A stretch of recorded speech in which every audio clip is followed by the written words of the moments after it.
Alright, welcome back ladies and gentlemen to the Chupacabra Tutorials channel. I'm your host Larry, and today I'm going to show you how to breed and farm pigs inside of Minecraft. And this will work pretty much if you're in Bedrock or if you're in Java Edition. They're more or less universal. So pigs are one of those early game animals that you can find just roaming around anywhere. They spawn basically anywhere that there's grass in a biome that has enough light for them to spawn, which is like 9 units of light or higher.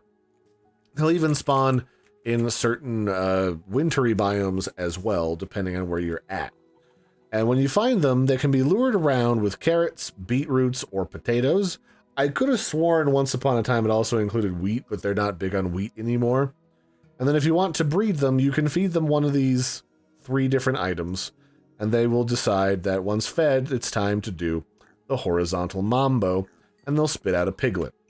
Pigs, of course, are handy because they produce delicious bacon when you kill them, wherever that stuff just went. Raw pork chops, as you can see right here. And then these can be cooked, and they are a great early game source of food because pigs are so easy to breed, and it's really easy to get extra things like carrots in order to breed them.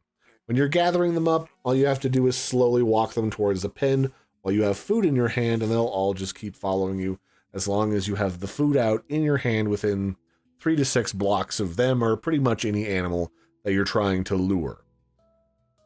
I think you can also put leads on them as well and stick them inside of boats to make it easier to transport them as well. So that's it for this one, ladies and gentlemen. This has been a brief look at how to gather, find, and breed pigs inside of Minecraft.